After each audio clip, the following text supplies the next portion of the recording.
Imagine a man who preaches freedom yet funds dictatorships. A man who aligns himself with sovereignty yet profits from surveillance and positions himself as a hero whilst naming his empire after symbols of corruption and villains, greed, creatures who tried to enslave Middle-earth and got Aragorned. How about that? Today's video is about the Antichrist, aka Peter Thiel. Like most people, I like Lord of the Rings. And to most people, The Lord of the Rings is a warning about the power and the dangers of corruption. To Peter Thiel, it looks like a business plan. He read those books and watched those movies and didn't think to himself, maybe this is a Christian allegory, a story told as old as humanity itself. He looked at it and saw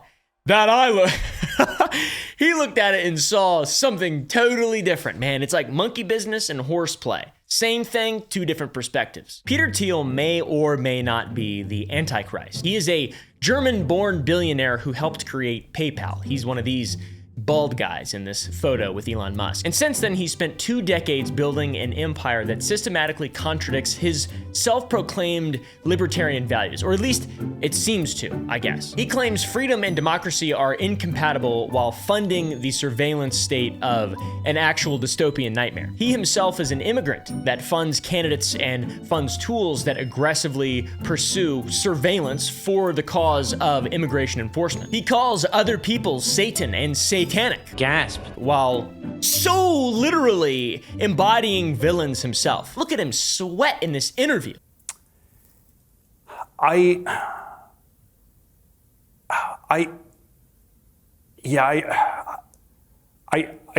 don't think that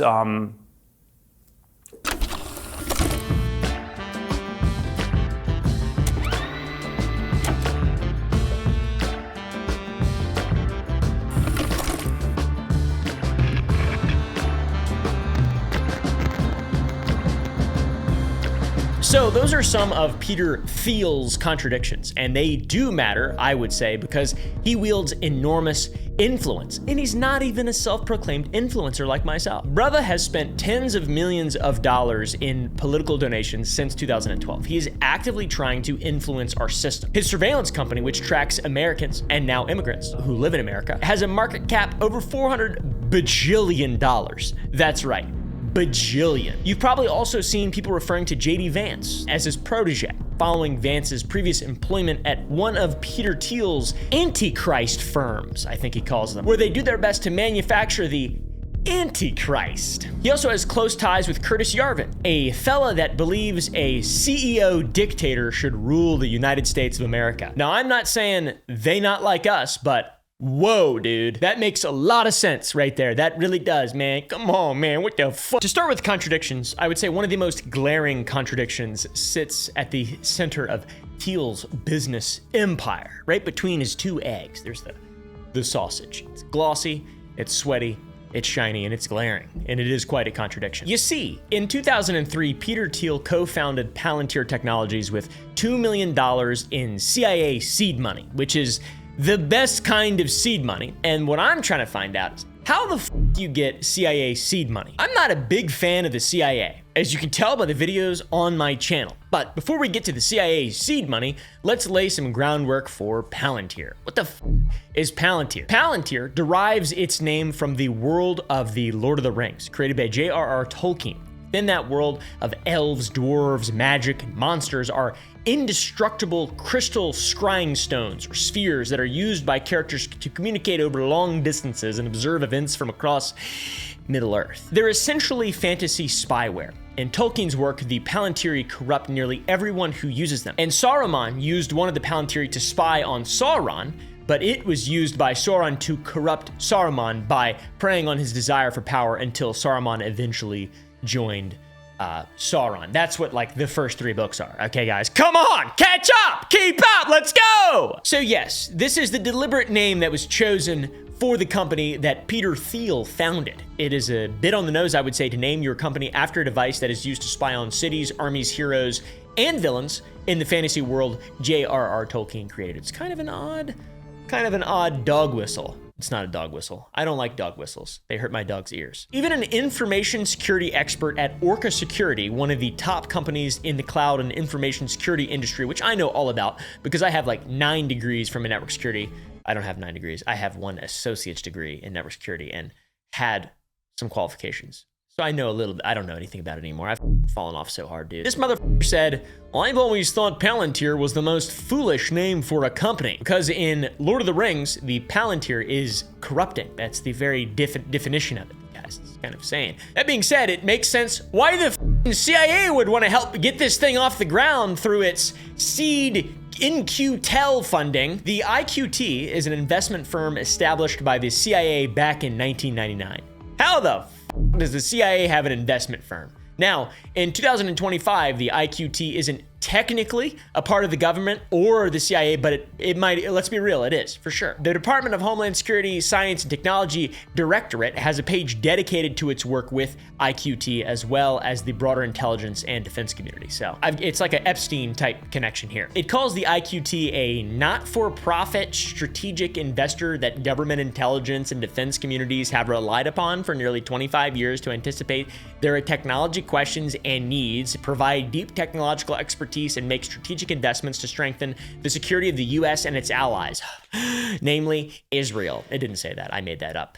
Essentially, the government uses IQT to invest in technology it deems critical to national security. One of those companies that it deemed critical to national security was Palantir, dude. Peter Thiel, at it again. Peter Thiel. Sorry. And incidentally, the company, named after a fantasy spyware device, released one of its first products, which it named after one of the most corrupt cities in fiction, Gotham. Gotham. You know, Gotham, the city that represents the era of history in America where mob bosses ran everything, like Chicago in real life, Brooklyn, politicians, police, everybody was under the thumb of the mob. So we got Palantir and Gotham. Hey man, that's pretty cool. I also like Tolkien and Batman.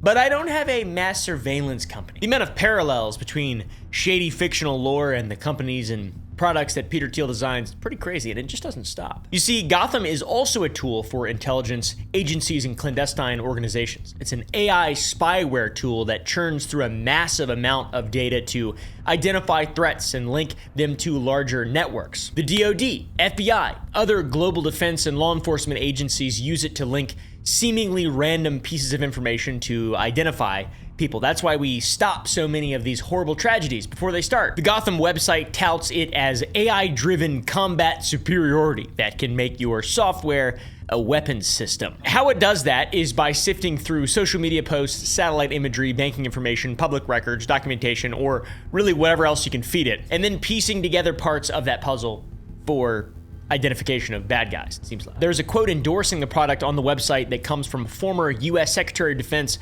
Bulldog Mattis, James Mattis. God bless the United States Marine Corps. Palantir came up with groundbreaking technologies that can help us make better decisions in combat zones. You're giving us advantages right now that we need. So this AI is deemed acceptable for developing tactics in combat zones, but when Major General William Hank Taylor recently revealed he uses ChatGPT to create models and aid in decision making when talking about war, it's not okay when he does it.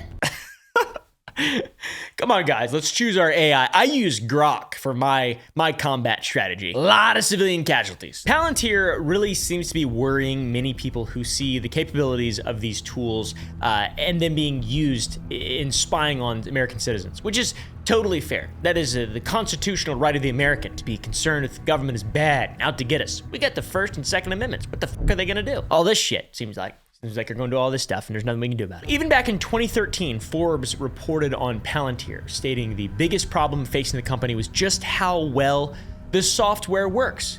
It helps customers see too much. Bad. Reminds me of that scene from, what's that show called?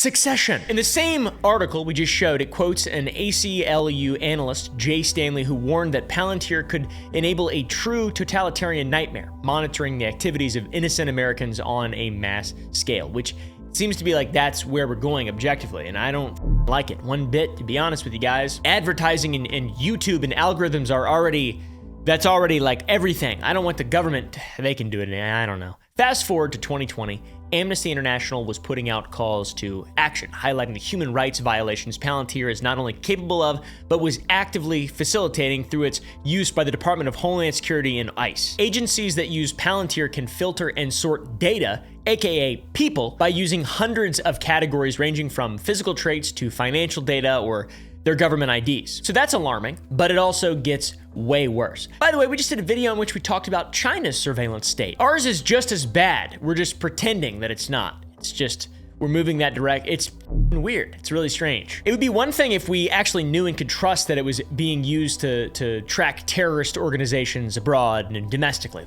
That would be one thing. And maybe if that was the justification for a $96 million contract between Palantir and the Department of Homeland Security. Now, Palantir also got a $30 million contract from ICE. ICE and Palantir's relationship goes back to the Obama administration in 2014, when they developed Falcon, which was a service to help them analyze data and communicate. But Palantir was subject to controversy in 2019 when documents from 2017 revealed an ICE initiative to target unaccompanied children and their families through the use of Palantir services with ICE. Now, what makes them magically able to spy on undocumented immigrants?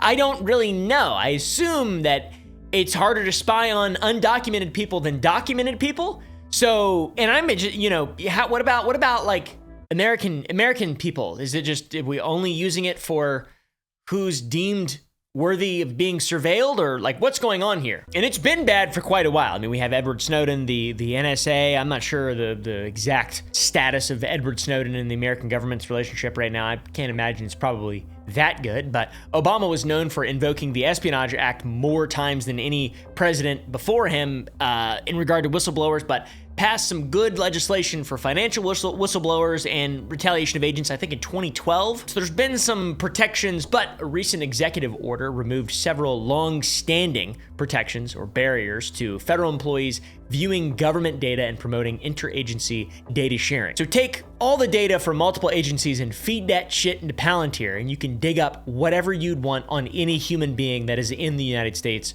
right now. You'd essentially have a master list of personal information on all Americans, as the New York Times put it, which that's really scary. I mean, I don't have anything to hide, to be honest.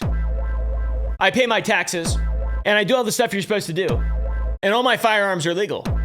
They actually are. That's not something I joke about. And I'd be willing to do the time if I committed the crime. No, I wouldn't. I'd be like, please. A $10 billion contract was recently signed with the Army for the next 10 years. And while you may think, that's the Army, they operate on foreign soil, not domestic like the National Guard or the FBI. You'd be both right and wrong. The National Guard operates in two capacities. State-based military force operating under the direction of state governors. We mentioned it in our Ruby Ridge video, but that was the militia capacity of the National Guard. They can also be mobilized federally by the president during events like national disasters, hurricanes, the California wildfires, or even public health crises like COVID-19. The National Guard can be mobilized to help, or to clean up the streets of Gotham or Chicago or whatever. So yeah, the National Guard can be mobilized at the state level with federal funding under Title 32, which is an incredibly long and convoluted title, but in short, it allows guardsmen to serve the nation while answering to their governor. So it's like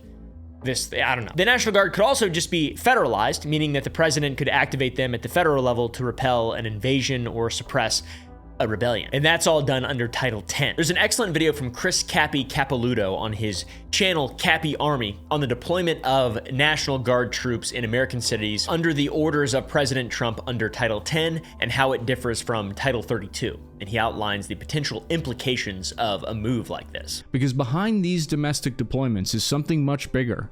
A continental military operation stretching from Los Angeles to Venezuela, one that is aiming to redefine what national security means at home and test just how far federal powers can reach inside the United States. And we've had this year the National Guard deployed to American cities, and the potential of this as a stepping stone to some kind of militarized surveillance of civilians using Palantir's AI tools, it's a real possibility. I don't think it's going to happen. I'm not black-pilled on a lot of stuff. I think that in 20 years, different people will be running everything. And I think the future is bright. And I love my patriots, my fellow men and women. And I think we can, I think everything's going to be fine. I don't think doom and gloom. But the only reason I wanted to talk about this stuff is because I like to educate myself on these things to be aware, not necessarily afraid, but rather aware. According to the FAQ section on the National Guard's website, under What is the Army National Guard? It says, when activated for a federal mission, it is a reserve component of the U.S. Army. So when federalized, the National Guard operates under the Department of Defense.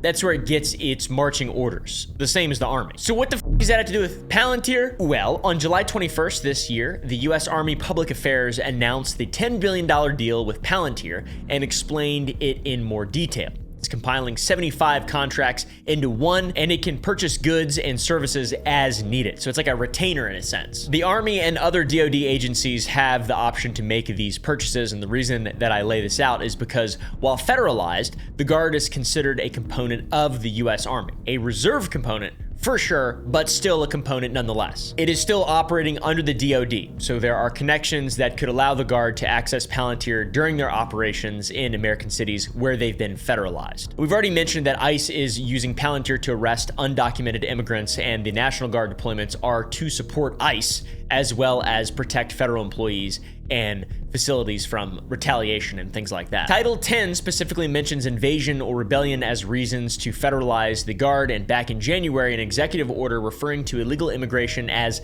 an invasion was created. Trump has also been threatening to invoke the Insurrection Act as he sees the protests against immigration enforcement to be a rebellion or danger of rebellion. If I had to enact it, I'd do that. If people were being killed and courts were holding us up, or governors or mayors were holding us up, sure, I'd do that. I mean, I want to make sure that people aren't killed. So if things keep going this way, and even if the protests stay peaceful, these protesters might find themselves targets of the data AI scraping tools like Gotham, the weapon systems that Palantir has created and is sold to ICE and the DoD and all this. It's pretty freaky. It's pretty freaky that it's just like we're one or two steps always from just total annihilation. Palantir is also already being used for our wonderful police state, NYPD, LAPD, New Orleans Police. Quite a few PDs use Palantir software and technology to identify crimies, which, it's kind of what happens when you live in a big old city. There's not really that many great ways to enforce the law, it seems like, because the cities kind of suck a little bit. Just another reason to not live in the city, man. Big reason used to be because they got drinking water in there. But now you can just buy smart water. Make you smarter out there. You don't even need to live in the city to drink water. To a very conspiratorial motherfucker like myself, it might look like the dominoes are being set up in such a way that they could lead to a surveillance state, police state, if you will, where American citizens become the targets of the tools being built by the evil spyware, Palantir. It kind of looks like that, but I don't know shit, man. I hope that that's not going to happen. I wouldn't bet on it, but I could see it definitely happening like that. What do you guys think? Comment down below. From a logical perspective, it would make sense when we talk about the name Palantir and where it comes from. Palantir in Tolkien's world, they were scrying stones that could see everything, or everything except what Sauron tells us not to look at, or tells them. Yeah, interesting. It's pretty wild, and it's no longer tied to just one administration or agency. It's pretty fun to just be like, the CIA is scary, the NSA is, everybody's got it now, man. Everybody's got CIA type technology nowadays. It's like a structural, institutional thing as opposed to an entity or an organism. There's no stopping it. The same services that can help soldiers locate insurgents or help an agency track a drug smuggler or whatever, they can also just be used to monitor citizens with a simple change of mission or surveillance parameter. I mean, why would you want to? We just have to trust that it's in good hands, all right, guys, and that the citizens don't have anything to worry about. That was sarcasm, by the way. So yeah, it's pretty scary. I get why people are upset on the internet. Even Palantir staff have known this and are a little freaked out. Back in 2019, Palantir employees confronted Alex Karp, who is the CEO of Palantir, and literally a villain. And in 2020, the director of privacy and civil liberties at Palantir reportedly said this regarding ICE using their products. It raises legitimate and important questions for us about our complicity in activities that, while lawful, may nonetheless conflict with norms and values that many of us hold. Very evil way to just be like, hey man, we're making evil shit. In 2025, ex-employees of Palantir are writing open letters condemning the company that they once worked for and other big tech companies for normalizing authoritarianism under the guise of revolution, which has been led by oligarchs, which I don't know what any of those words mean, but sounds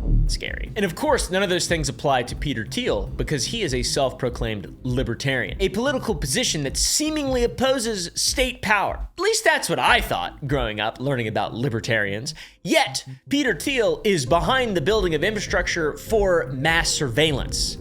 It's also Jack Dorsey made Twitter and is like this, when Twitter was and banned all these people for free speech, and now he wants Thomas Massey to run for president? It's a very confusing world we live in. And to be fair, maybe Thiel's ideal freedom doesn't mean freedom from state oppression. It's the freedom for the state to oppress. Maybe it's the freedom for tech elites to operate without any kind of constraint. I'm not really sure, but I'm definitely sure that we live in a time where technological advancement far outpaces legal oversight and regulation. Hence YouTube's busted ass copyright system that's been ever since I've been a YouTuber. So sweet Peter, along with creating the technology through Palantir to potentially cause us to lose all of our civil liberties and chip away at our freedom of thought and everything and movement until we, dive into a dystopian hellscape. Sweet Pete is also giving speeches in Hungary at MCC Fest. And in these speeches, he's questioning today's rapid technological revolution, whether or not it should be seen as real progress, or he tries to warn us about the loss of control over our own creations, which is unbelievable. You could not name a company better. You know what I mean? You're sweaty, dude. You're too sweaty for me to listen to you. You're sweaty. Hypocrisy seems to be a trait that is built into the core of Peter Thiel, and Palantir is a true example of it. It is insane. There has to be a joke or something that I'm just not getting from researching it, or maybe I'm overlooking it. That's the joke, Caleb. Yes, it's that I decided to spy on everyone and create the technology to spy on everyone. I'm really a big-time billionaire and gonna create an evil Orwellian dystopian facility, and the biggest, scariest thing about all this is that I'm creating the Antichrist, and also I will lose control over my creations, which I named things from Tolkien's world that literally cause corruption and cause the owner to lose control over their original creation. Until Aragorn comes in and just love Aragorn, dude. He broke his foot. Yeah, lots of different hypocrisy. The ICE stuff, him being an immigrant stuff. I don't know, dude. It seems like there are quite a few career immigrants who are anti-immigration, but it's all tied on how much money they have. Seems like. But Thiel was born in Frankfurt, Germany, a place where people are known to sweat really weird, and kind of autism's built in, I guess, in Germany. And Peter came over to the US as a child with his family. And of course, he was not a billionaire as a baby, but when he did have his billionaire riches, he used that to get a third citizenship in New Zealand, which is a place that a lot of people, really rich people, get citizenships. And it's been sort of controversial, so controversial to the point the New Zealand government had to address Peter Thiel's citizenship. They put out a 145-page release, including a summary of his citizenship application from June 22nd, 2011, along with additional documents that he provided and they provided. And on the surface, it didn't look like there was anything about Peter Thiel that seemed like he should be considered as a candidate for citizenship aside from his vast wealth. You can check if you would qualify for citizenship in New Zealand on New Zealand's government website. They have a little test. They require that you have been living as a New Zealand resident for 5 years, during which time you have spent 240 days a year in New Zealand, or 1,350 days across all 5 years. And after that time, you intend to keep living there when the citizenship is granted. He received a permanent residence there in 2007, but spent 12 days there over 5 years. So that's about how many days that I've spent in New Zealand in the last 12 years. To be honest. And that's just because I watch the Lord of the Rings movies a lot. And they're all shot in New Zealand. It feels like you're there. Never actually been to New Zealand. The New Zealand government released documents even showing that he didn't intend to live in New Zealand and would stay in America to obviously manage his evil companies. So he used his bajillionaire status to satisfy the exceptional circumstances that are required that would allow him to circumvent the typical rules for citizenship applications. He literally just bought his way He bought his way in, which is interesting. It's very controversial. Peter specifically cited his co-founding of PayPal and his investment in Facebook as the first outside investor as an example of his entrepreneurial skills and why New Zealand might want him. And to sweeten the deal, his application also outlined how he'd invested in several New Zealand businesses, online accounting businesses, Zero Fiber Internet Company, and Pacific Fiber Limited. He wants fiber optic internet out there. And regarding that, Pacific Fiber Limited, Thiel's application mentions explicitly how the company plans to lay a fiber optic cable between New Zealand and Australia and the US to improve broadband services to that area, Oceania. It's really far away and it's hard, the ping's always really bad. If you grant me citizenship to your country, which I've never really thought about living in and barely spending any time in, I can get you good internet because I'm so rich. He also made sure to mention that he donated $1 million to the Christchurch Earthquake Relief Fund, and he gave a keynote speech at an ideas conference on the future of New Zealand. So all that worked, he got approved, and of course, just over a year after Thiel was granted his citizenship in New Zealand, Pacific Fiber Limited abandoned its plan to lay the fiber optic cables internationally due to insufficient investment. Maybe if only they knew a billionaire. Maybe if only they knew a billionaire. I don't know, maybe if I knew a billionaire, I'd be asking him for money all the time, dude. I'd be like, hey, can you let me hold 100? Let me hold 100. But like your 100, not my 100. Because like if I gave you $100 right now, that'd be like, how much money do I have in my bank account right now? I think I have $984. Let me hold 100, PD. And like by that I mean 10% of your motherfucking wealth. Aside from our outside perspective, the people of New Zealand seemingly despised him for essentially making duty-free citizenship available for sale. Well, he's not even prepared to live here. Why is he a citizen, you know? Do you think he should be allowed to keep his citizenship? No, it should be revoked. When roughly 30,000 people apply for citizenship in New Zealand every year who would actually, live there and appreciate living there and like, contribute to the local societies, take jobs and things like that. It's kind of off-putting, really. So anyways, why the f does he want to live there? And what did he do once he became a citizen of New Zealand? He took advantage of it immediately. One of Thiel's investment firms, Valar, yes, Valar, named after the gods in the Lord of the Rings universe that live in Valinor, the Blessed Lands, it partnered with the New Zealand Venture Investment Fund, a taxpayer-funded investment arm of the New Zealand government, to create the Valar Ventures Fund. NZVIF put $20 million into VVF, and Peter Thiel put $15 million. Then other investors from New Zealand put in $5 million. And official government websites for the Beehive, which is the nickname for New Zealand's executive wing of parliament, touted the deal as a very positive development for New Zealand technology companies wanting to expand into large offshore markets. Unfortunately, a clause built into the contract between Thiel's Valar Ventures and the NZVIF allowed Thiel's company to purchase the government's stake, and when VVF started raking in the profits, the New Zealand government was essentially cut out of the profits. The New Zealand Herald reported in February of 2017 that billionaire Peter Thiel makes fortune after sweetheart deal with government. Their reporting called it a scheme funded by the New Zealand taxpayers. And while the New Zealand government investment barely broke even, Thiel walked away from the deal with tens of millions of dollars in profit. So it's a pretty profound betrayal. And it was such a profound betrayal that the New Zealand government would ban such clauses in future NZVIF deals. This guy's over governments. And like the governments of Mordor too, because that's where they shot that shit in New Zealand. So yeah, Valar Ventures has even ceased operations entirely in New Zealand after deregistering because it's so dumb. Peter's dream home project was also left underdeveloped after local authorities blocked his plans, which likely exacerbated his frustrations with New Zealand. Now, it seems he wants to chase citizenship in Malta, which is where my people come from. All right, guys, I just got 23andMe, my results got updated, and I'm not even a majority English. I'm a white guy that's not even in a majority English. I'm a white guy, I'm a majority Italian and Maltese. How crazy is that shit? I knew it. I look in the mirror and I said, oh my God, I look so Maltese. Like 7% Maltese. Woo! Filled with malted milk, brother. Maltese, take a bite out of this motherfucker. Don't believe me? Check this out. How ironic is me showing you guys that I gave the corporate overlords my DNA, and I'm getting really excited about it in a video. Check this out right here, okay? Look at this. 27% English. How sick is that? Check this out. Whoa, yeah! 31% Italian and Maltese. So, Yeah. And it's like mostly Northern Italian, which apparently is really bad. I don't know. I don't know anything about Italy. I don't really give I'm an American guy.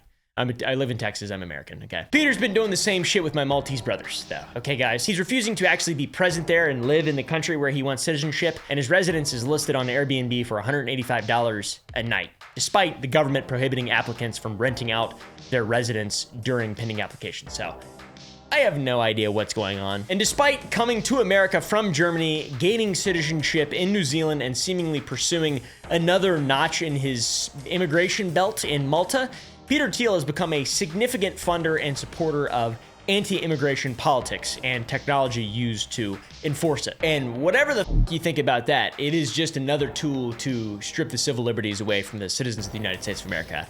And you're not going to convince me otherwise. All right, guys, that's what I believe. Okay, I think all this bullshit, post 9/11 bullshit, is rotten and evil and bad and wrong. Okay, I don't care if it stops like 1% of crime. He's very involved in politics as well. Donated $15 million to J.D. Vance's Ohio Senate campaign, which is the largest ever given to a single candidate, which is insane, dude. Why is that even a thing? You can just give people, you can just give a guy $15 million. What is he gonna do? Make you mad? No, of course he's not. That's how American politics works. You just give people money and they're just like, all right, yeah. Oh yeah, okay, I'll act on behalf of a foreign agent. That sounds good, yeah. How about instead of sending money to areas that actually deserve it in America, we send it to somewhere to kill people? Also, Mr. Peter, ever the man in touch with the needs of the everyday American people, spoke on the financial hardships currently facing the lower and middle classes in an interview with Barry Weiss. He discussed the impact of inflation on both grocery prices and rent, with a particular focus on rent and real estate. You know, and there's a way you can talk about inflation in terms of, you know, the prices of eggs or groceries.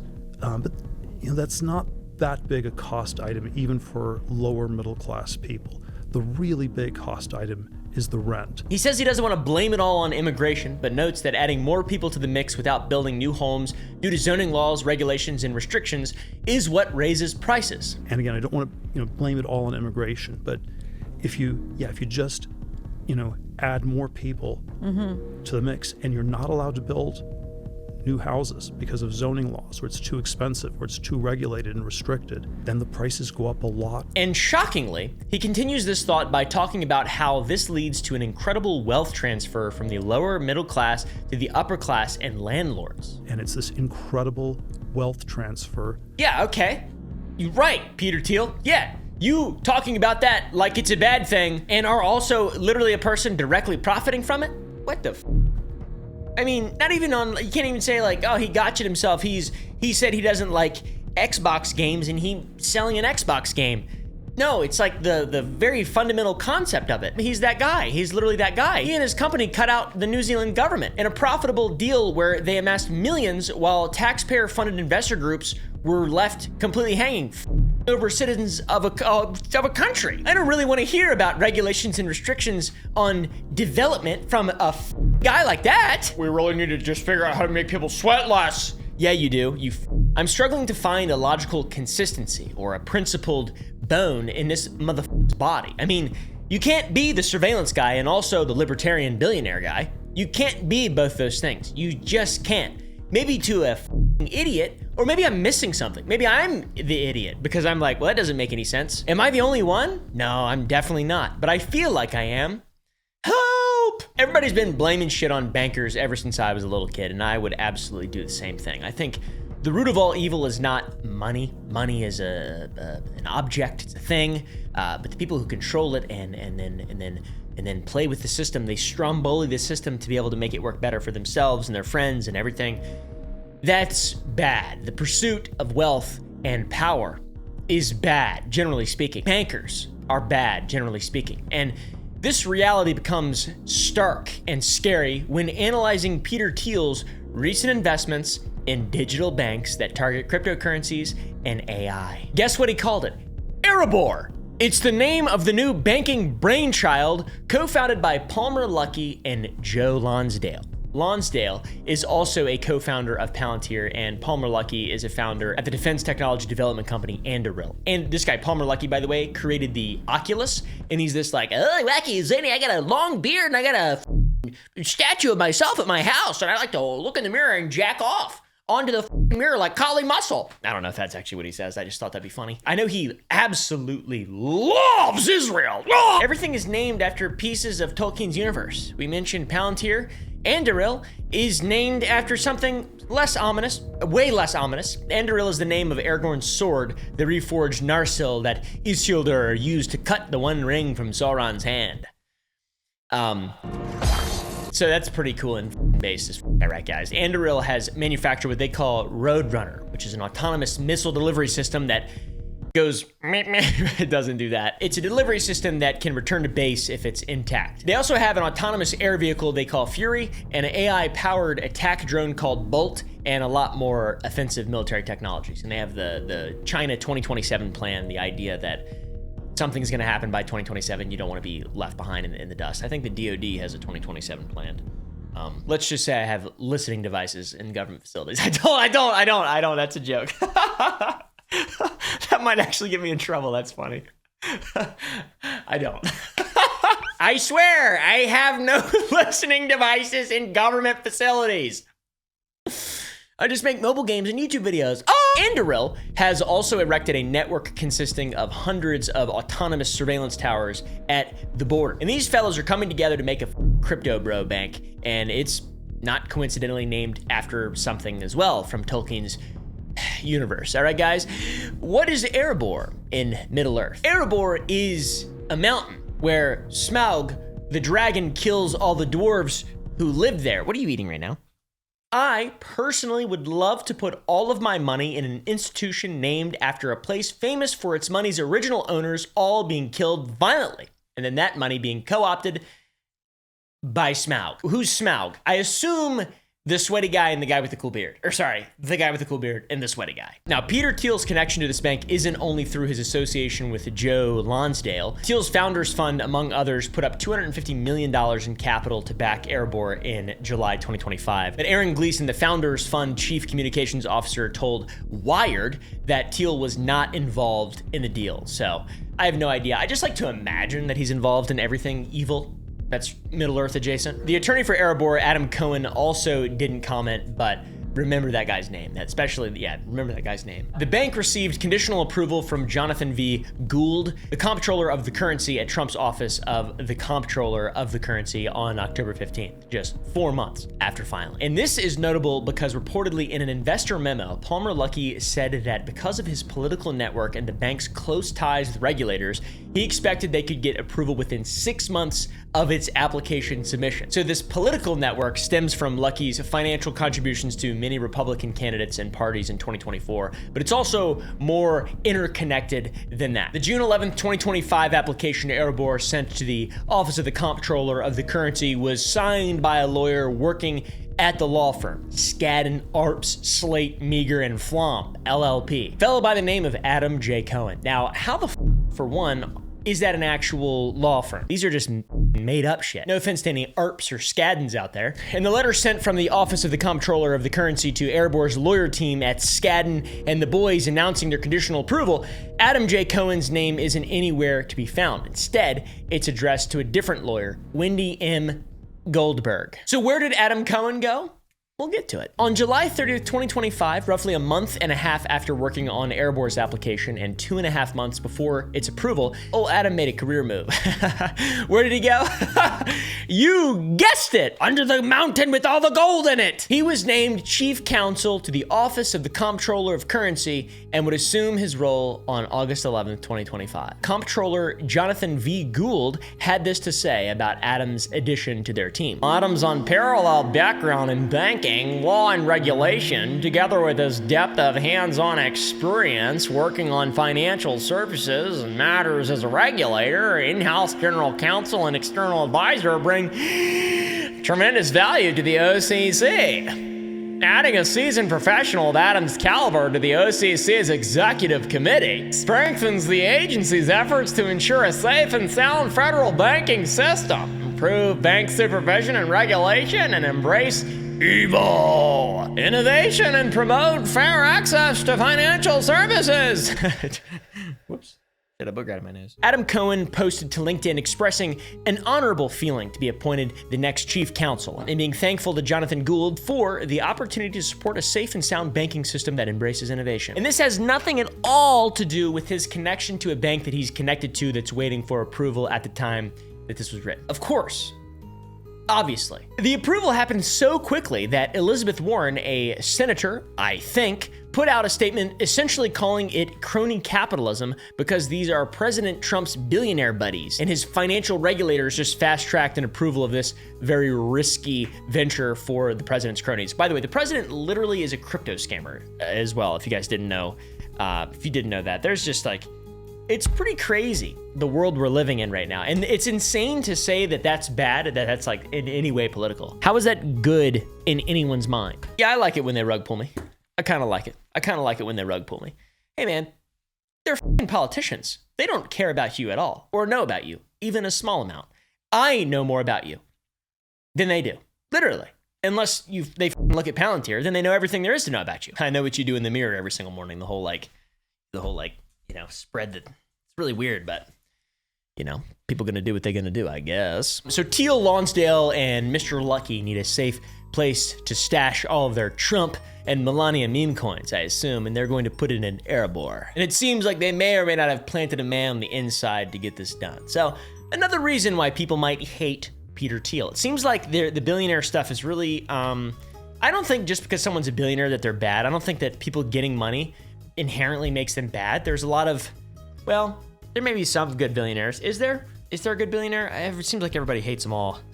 I don't really know. Who's a good billionaire? Yeah, I don't think that becoming a billionaire automatically makes you an evil person, but I'd like to find out. Download Legend of Zolk. I'd be a good billionaire.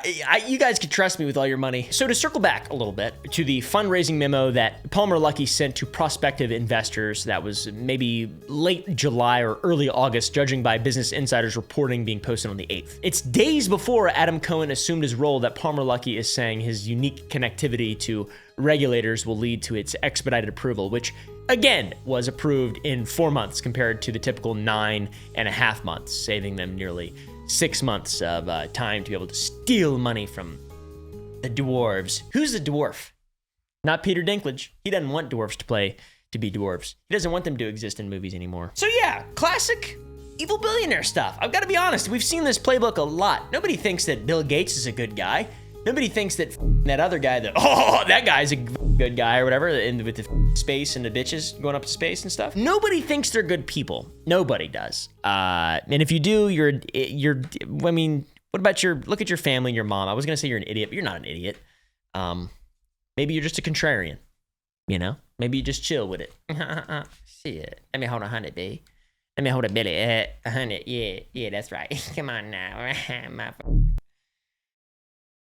So yeah, classic billionaire type stuff, to be honest. To me, it makes sense. This is what I would do if I wouldn't do any of this if I was a billionaire. This is what I would do if I was a billionaire, he says, tongue-in-cheek, facetiously, just so you guys know where I'm coming from. For me, the biggest issue out of all of this is the continuous use of Tolkien-related naming choices. That's what really stands out to me. In the case of Erebor, in the context of that location in relation to a bank of all things, just shows how not tone deaf, I guess. Is it deliberate provocation? Is it supposed to be ironic? Because it seems like a bad idea. It really does seem like a bad idea. Like, you name your shit Palantir, and it's like, well, eventually it'll be corrupted. You name it Erebor, and it's eventually going to get taken over by smog, and you're going to kill everyone whose money's in there? What are you saying? Like, what is the point? A lot of people read in between the lines too much, and they're talking about numerology and like, well, this means this, it's satanic. Bro is literally named his company Satan, and then his other bank, Satan's Bank. And it's like, what the f? Let's just hope it's Erebor before Smaug, and let's just hope that the Palantir is Palantir before Sauron, to where it's a neutral tool.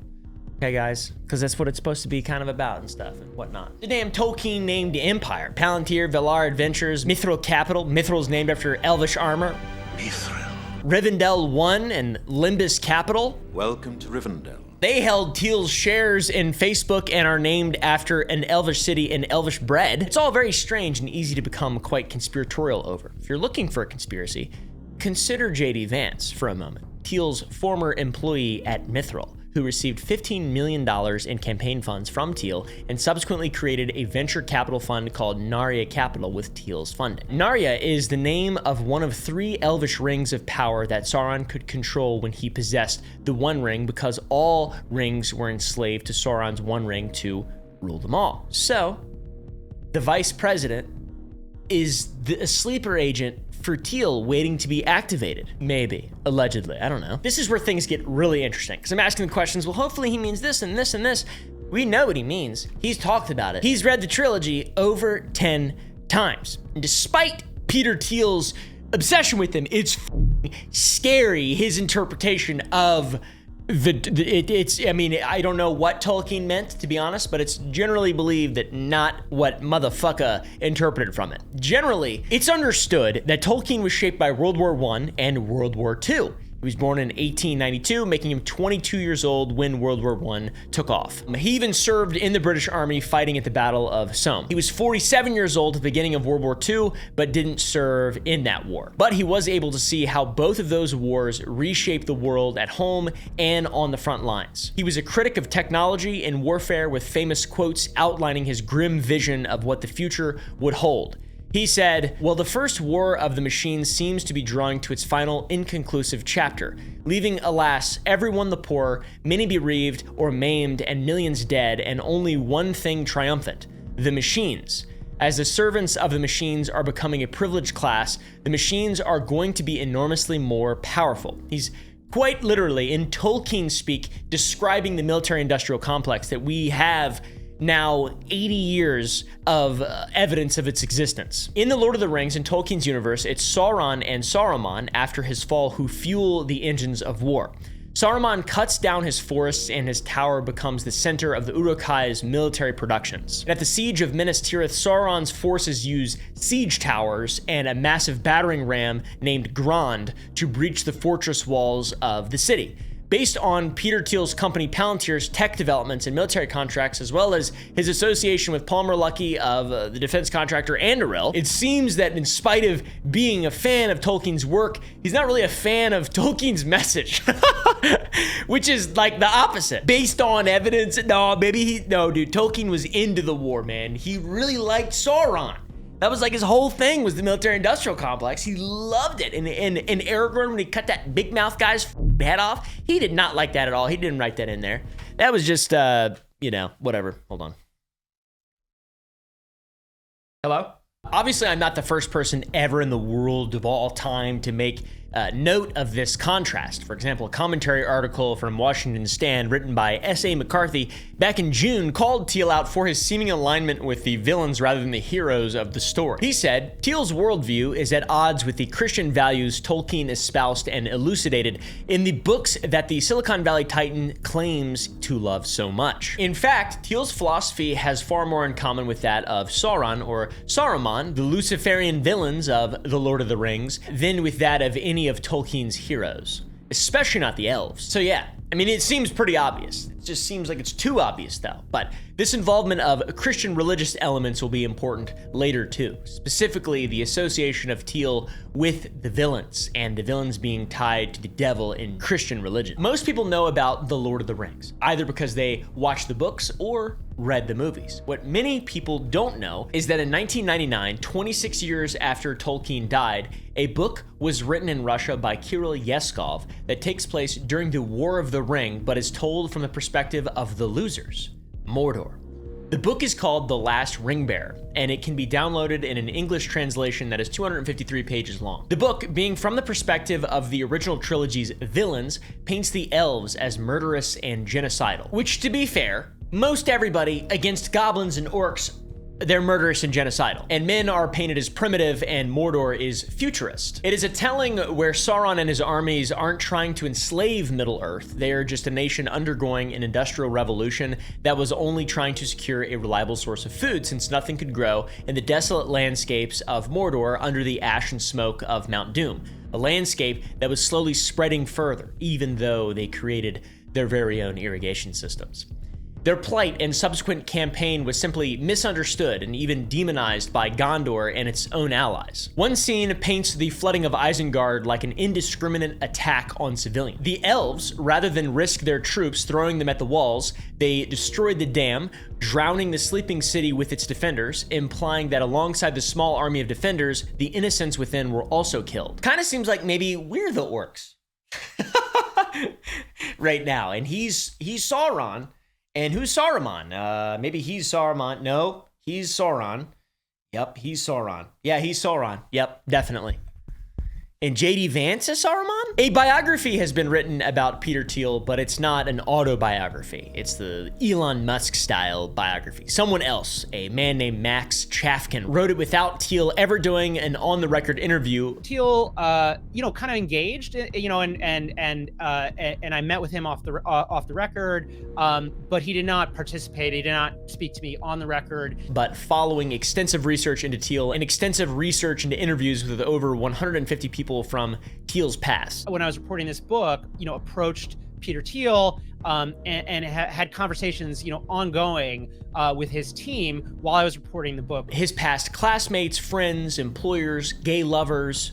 The book is called The Contrarian, Peter Thiel and Silicon Valley's Pursuit of Power. And the part of what Max Chafkin found that I would like to focus on is Peter Thiel's fixation with Tolkien's work and how that plays into the picture we've been building throughout this video. After the publication of the book, Max went on the Newcomer podcast, where immediately the conversation became about which character Thiel would be in the Tolkien universe who he admires. Chafkin notes two particular data points which indicate Sauron. One would be the name of his company being Palantir, which Palantir is what Sauron uses to corrupt Saruman and anyone who tries to use the objects. Thiel also had an obsession with the Mordor-focused telling of The Lord of the Rings in The Last Ringbearer, elaborating further that the elves are essentially anti-tech fascists. They're Luddites. Well, you don't like AI? You don't like AI, dude? Come on, dude. What the fuck? And I've got to say, it really makes a lot of sense, which is so crazy. This book's view of Middle-earth and Peter Thiel's view of this book's fresh angle on the Tolkien world extend beyond the pages and into the real world and how Thiel views real people, aka orcs. Beginning in September and ending earlier this month, Peter Thiel delivered a 4-part series of lectures about the Antichrist at For the Axe Collective in San Francisco, titled The Antichrist, in which he would explore the idea of the devil across religion and modern culture, which seems really interesting, but also is so scary, dude. And this is when I decided to do this video, when I started compiling some different interesting information in regard to Peter Thiel and his cronies, his bros. I asked a bunch of people and tried to find someone who attended or whatever, but I couldn't really find any information that isn't already, widely accessible. But in the actual records themselves were supposed to be off the record, but there was audio from the events leaked to the Washington Post, the Guardian, and more. There was I tried to get my guys in there, but the Oompaville spies are really honestly not that, there's not that many of us. Join the Gump Club to become an Oompaville spy, all right? Go to gump.club, join the Discord. Anyways, audio was leaked and Thiel revealed his fully developed religious political worldview through the lectures. His core argument contradicts traditional Christian thinking of what the Antichrist might be in a modern society. Instead, he gives a tech billionaire's perspective on what the Antichrist could be. Modern Antichrist, Peter Thiel, isn't an evil scientist, which has been a common theme throughout history. It isn't women who make healing salves or who are witches, or men who study alchemy who are devilish sorcerers. Instead, the Antichrist would be this safety advocate, which is a bold move, Cotton. In his opening lecture, Thiel declared, in the 17th and 18th century, the Antichrist would have been a Dr. Strangelove, a scientist who did all this sort of evil, crazy science. In the 21st century, the Antichrist is a Luddite who wants to stop all science. Luddites were craftsmen who, during the 19th century, rioted and destroyed textile machinery that were putting them out of work. Nowadays, Luddites are a term used to describe people who oppose technological change. Yeah. Like, what? I mean, I love technology and stuff, but it doesn't serve me the more futuristic it gets. I mean, you've been able to listen to music for as long as my parents have been alive, which seems pretty good. That's a pretty good thing. Life's pretty short. I don't really want to transcend like in RimWorld or anything. I don't want to be transhumanist. I don't give a Should I? Maybe I don't have enough money to understand it. I guess I'm a Luddite. Maybe I'm the Antichrist. Shit, I didn't consider that. Thiel directly names people he considers Luddites, which by extension, he's also calling the modern day Antichristos. Those people are Eliezer Yudkowsky, Nick Bostrom, and Greta Thunberg. He thinks Greta Thunberg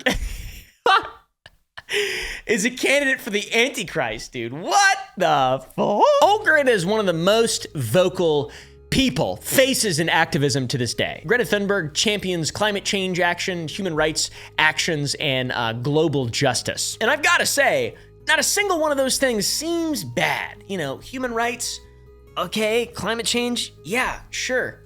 Of course, what? Global justice? What? How are these are the Antichrist is into this stuff? I mean, Are you for real?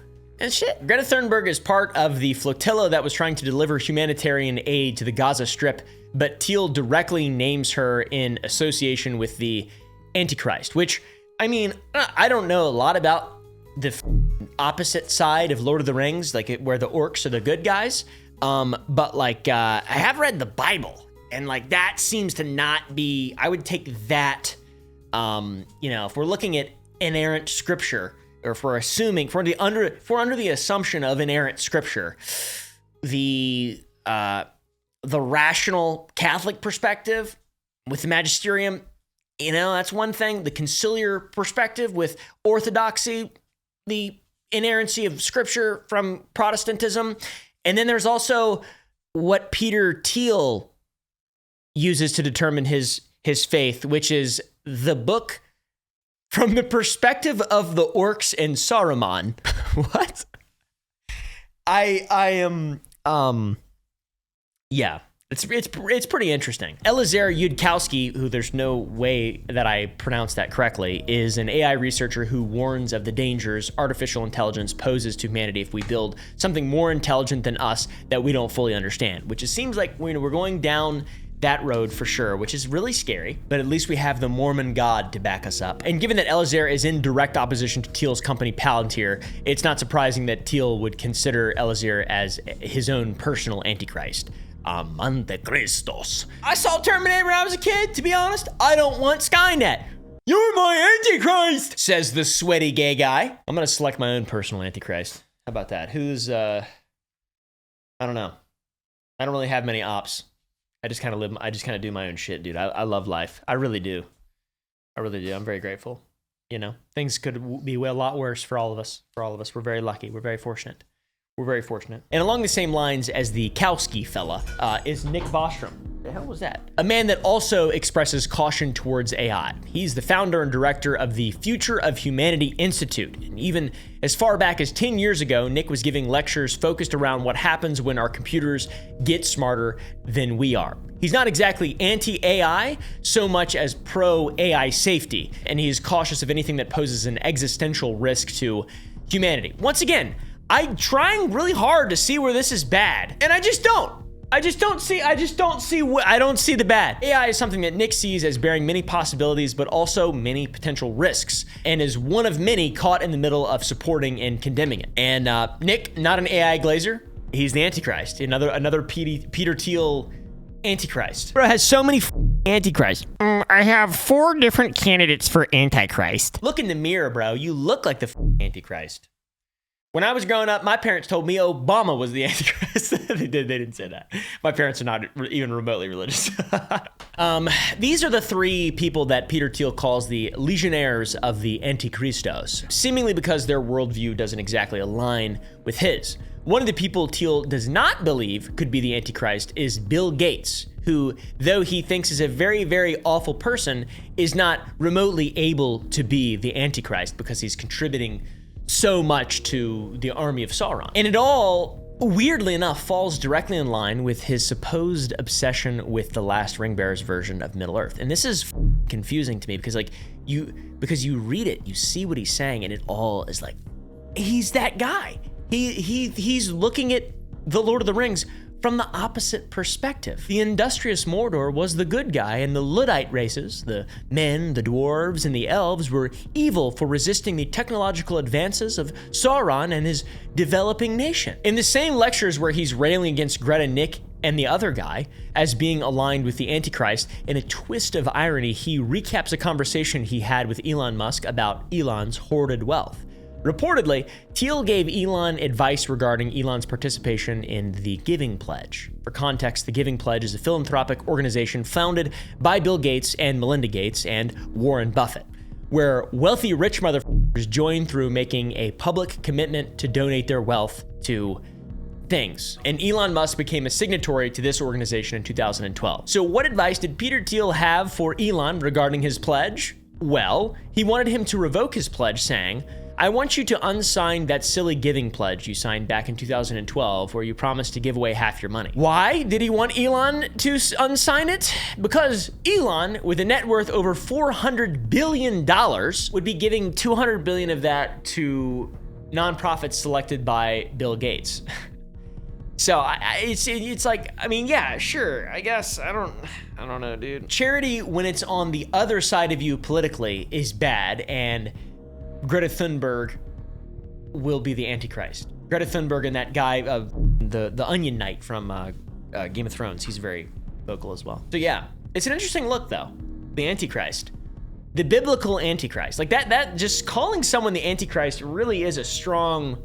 That's like a strong thing to be saying. That's a strong thing to be saying around. It's kind of scary, like actually scary, to be honest with you. Like in comparison, saying Obama's the Antichrist is way funnier and a lot less scary. Normally, to just be wrong about the Antichrist is kind of funny.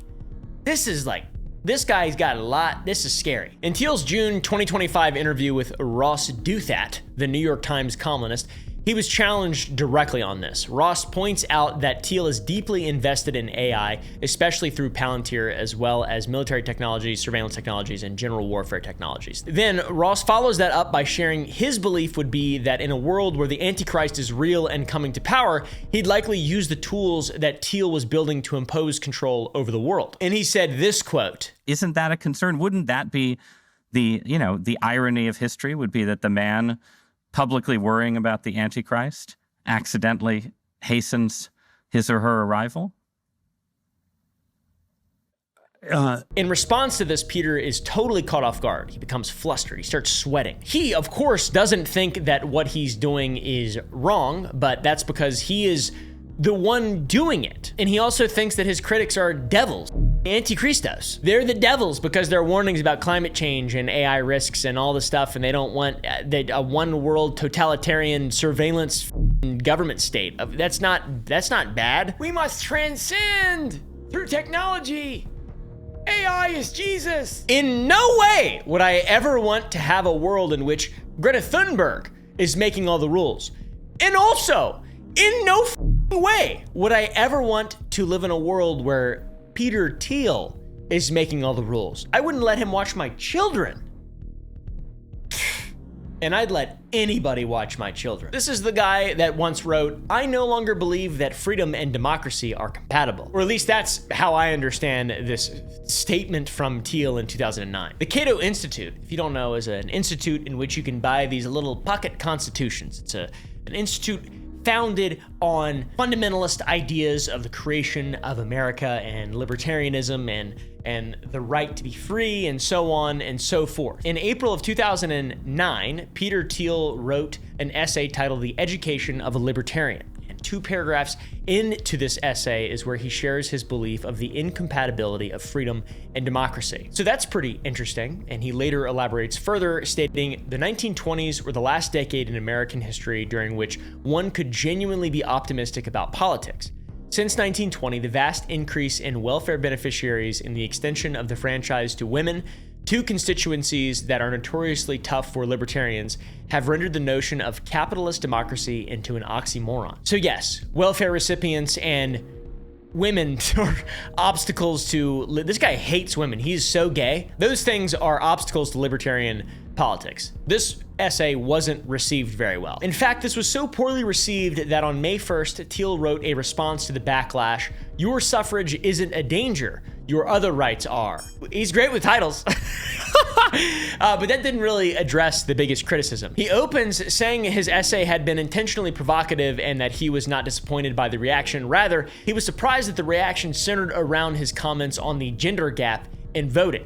In his response to the criticism, he doesn't even retract his statement's logic that women's voting undermines capitalist democracy. Instead, he takes the stance that he doesn't support disenfranchisement, but maintains his pessimism about the state of democratic politics by saying it would be absurd to suggest that women's votes will be taken away or that this would solve the political problems that vex us. While I don't think any class of people should be disenfranchised, I have little hope that voting will make things better. The sentence, I don't think any class of people should be disenfranchised, is pretty epically PR there, to be honest.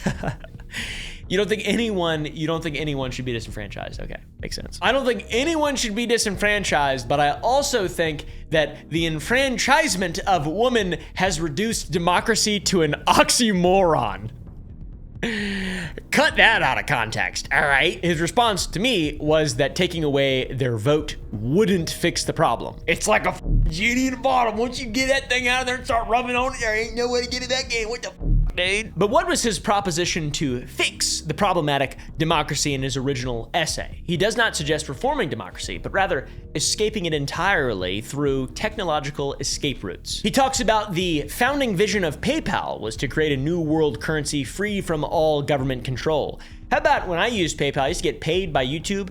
They double reported my income 3 years in a row. And I had to literally talk to IRS people and be like, yo, I didn't make this amount of money, okay? Like, not even close. This is twice as much money exactly as to what I made. And luckily, PayPal solved it.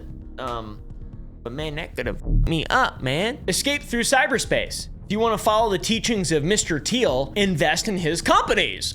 All names from Lord of the Rings. But not the Lord of the Rings you know and love where Aragorn kicking the helmet actually broke his foot. Fun movie fact. The one where Saruman, the orcs, and the Uruk-hai are the good guys. That one, the guy with the big mouth. That guy's a good guy. Also investing in his cyberspace companies. Aside from that, you can get on a space-bound rocket, maybe find an abandoned oil rig that you can purchase, move somewhere far away and sustain yourself there. Those are the only ways to undo the dangers of society, according to Peter Thiel. So yeah, it seems like the guy might be morally bankrupt. I don't really know, but what's my moral basis? I watched Lord of the Rings from the back to the front, not the front or the front to the back, or I don't know. Left to right. He morally bankrupt, and you can find evidence of this from his past. Thiel's former dorm mate at Stanford, Julie Lythcott-Hames, came forward about a shocking conversation she had with Petrie. During their time together at Stanford, she heard a rumor that Thiel had defended apartheid. Apartheid being a system of segregation and racial classifications in South Africa that ended in 1994, but was still the law of the land at the time Thiel and Lythcott-Hames were at Stanford. She found it pretty repugnant that not only a fellow student, but her dorm mate had supported such an oppressive race-based caste system. She had asked him about it, to which he reportedly replied that he believed apartheid was a sound economic system working efficiently and moral issues were irrelevant. So remember in Thiel's 2009 essay on how democracy and freedom are incompatible, he claimed that he had changed radically over the last 2 decades, since 1989, the year that he graduated from Stanford. But honestly, it doesn't sound like he's changed that much. He still believed, or at least espoused, an ideology that was cynical and regarding the freedoms afforded to various groups of people. Pretty anti-democratic and pretty indifferent to justice, I guess. I don't know, dude. Man. I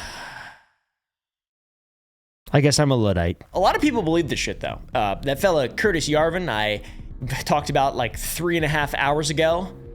The CEO dictator advocate. Old Kurt is a software engineer and blogger who founded the anti-democratic, non-reactionary movement called Dark Enlightenment, abbreviated NRX. It's like a sex cult. It sounds a bit to me like a recruitment method that Lucian LaChance might use in Oblivion to recruit you to the Dark Brotherhood, to be honest. He also writes under the pseudonym Mencius Moldbug, which is like Grima Wormtongue, in my opinion, from Lord of the Rings, because everything is a Lord of the Rings reference. Yarvin advocates replacing democracy with monarchy or CEO-style dictatorships, viewing elected government as a failed experiment. And his central concepts include the cathedral, a term used to describe intellectual institutions that he believes operate in coordination to run the government, similarly to the church's power in a medieval society. Also, neocameralism, which is a state as a company run by a sovereign CEO that is irremovable and has complete authority. Also, RAGE, all caps, which is an abbreviation of retire all government employees, basically just purging the federal bureaucracy. So apparently, according to old Kurt, a CEO monarch at the head of an authoritarian government would solve all of our current problems.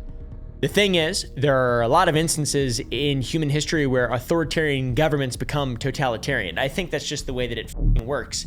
And like the Constitution, people want to, I mean, I don't even know, dude. What kinds of things might our old buddy Curtis Yarvin do if he were to become the CEO of America? In one piece of writing from his pseudonym Mencius Moldbug in 2008, where he envisions a political system for the 21st century, he suggests converting unproductive members of society into biodiesel.